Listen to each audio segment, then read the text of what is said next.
การประชุม ARF ก็จะเป็นการประชุมไฮไลท์ในระดับภูมิภาคเลยนะคะเพื่อที่จะติดตามเสถียรภาพและความมั่นคงความร่วมมือของทั้งอาเซียนและประเทศอื่นๆและก็จะเป็นเสมือนเวทีรวมดาวรัฐมนตรีว่าการกระทรวงการต่างประเทศทั้งของอาเซียนและพันธมิตรหลายๆประเทศที่มาร่วมประชุมหนึ่งในนั้นก็คือรัฐมนตรีว่าการกระทรวงการต่างประเทศของอังกฤษซึ่งน่าจะเป็นรัฐมนตรีป้ายแดงนะคะเพราะว่าน่าจะใหม่ที่สุดแล้วค่ะในเวทีการประชุมเพิ่งจะรับตำแหน่งเมื่อสัปดาห์ที่แล้วหลังจากบริส จอนสันขึ้นเป็นนายกรัฐมนตรีคนใหม่ของสหราชอาณาจักรและในโอกาสที่เดินทางมาประเทศไทยนะคะดิฉันก็ได้สัมภาษณ์คุณโดมินิก ราฟรัฐมนตรีว่าการกระทรวงการต่างประเทศของอังกฤษด้วยค่ะ Job is to serve you, the people. โดยวาระสำคัญของบริส จอนสันนายกรัฐมนตรีคนใหม่ของอังกฤษก็ระบุว่าจะต้องเดินหน้านำอังกฤษออกจาก EU ก่อนวันที่ 31 ตุลาคมนี้นะคะโดยระบุว่าจะต้องออกให้ได้ไม่ว่าจะบรรลุข้อตกลงกับสหภาพยุโรปหรือไม่ท่ามกลางเสียงวิพากษ์วิจารณ์ข้อสงสัยคำถามและความกังวลถึงอนาคตของอังกฤษโดยเฉพาะคำเตือนที่ว่าภาวะเศรษฐกิจอาจจะเข้าขั้นถดถอยอีกด้านหนึ่งอังกฤษก็พยายามที่จะเร่งเดินหน้าสร้างพันธมิตรในกลุ่มความร่วมมืออื่นๆหนึ่งในนั้นก็คืออาเซียนค่ะวันนี้ดิฉันเลยได้สอบถามจากคุณโดมินิก ราฟรัฐมนตรีว่าการกระทรวงการต่างประเทศของอังกฤษซึ่งทำหน้าที่นี้ได้ประมาณ1สัปดาห์ถึงเป้าหมายในการมาเยือนไทยและการสานสัมพันธ์กับอาเซียนในช่วงเวลาที่อังกฤษต้องเร่งเครื่องออกจาก EU ค่ะ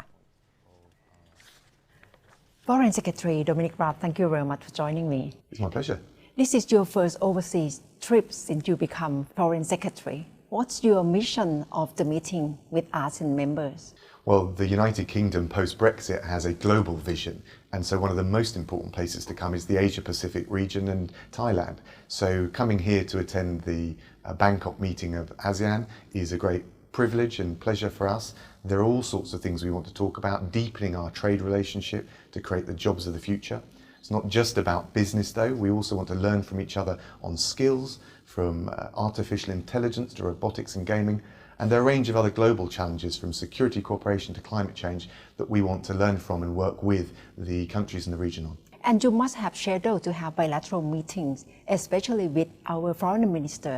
Don Paramatvinai. What's the message that you'd like to bring from UK? Well, we've got 15 different meetings with different foreign ministers, including people from the government here and your foreign minister. And so we're really excited. My first message is thank you very much for inviting us to be the guest of the chair at this ASEAN meeting. We've got lots in common. I view Thailand as an up-and-coming country of the future, which will go from strength to strength, and we want to be part of that relationship and build on our friendship on trade and jobs, which is good for both sides, on skills and learning, and we've talked about artificial intelligence and innovation, but the kinds of things that will equip our people on the Thai side and on the UK side to fill those jobs and prepare them for those jobs of the future. And we also have a range of issues where we have the same values in common. We want stability in the region. We want development to be sustainable. And we want to tackle the global challenges like climate change. On all of these issues, we've got so much in common. It's a great pleasure to come out here, but this is the starting point, not the finishing point of our new phase of our relationship and friendship. But I wanted to come here, first and foremost, to deepen that relationship and those areas of cooperation. Before coming here, coming to Bangkok, you told Manufacturing Association in the UK that everyone has to raise their game to be prepared for Brexit. What do you mean by raise your game? I think the United Kingdom is a country, not just business, but we need to raise our game. We have been involved in this haggle with our EU partners and friends, and Europe will continue to be a very important neighbour, ally and partner for us. But we need to have global horizons, and we need to look from Latin America to Asia at the opportunities of the future for our people, for jobs, for development, for security cooperation, and we need to grasp the opportunities of Brexit, not just focus exclusively on the risks. At the point of any great change for any great country, and Thailand's going through changes of its own, you will always have risks, and we need to manage our risks. But we also need to be confident enough to grasp the opportunities, and that's why I'm here in Thailand. But it seems people in Britain are quite worried with leaving Brexit with no deal. By your term, what do you see is the success of Brexit? Because time is running out. Well, we will leave the EU by the end of October. We'd rather have a deal with our European friends and partners, but what we won't be is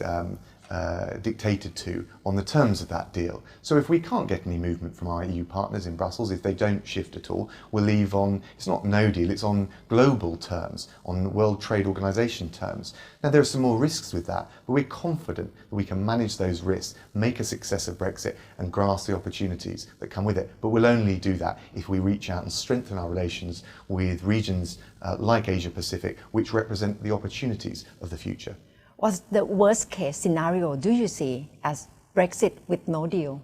Well, the worst case scenario is that we've got some more risk, some more friction at our border with the EU, that there are particular areas of cooperation which we'll need to renew and to work on, and that there'll be a less smooth transition. But all of those risks, with goodwill on the European side, can be managed. What we can't do is continue the uncertainty and the protracted haggling with our European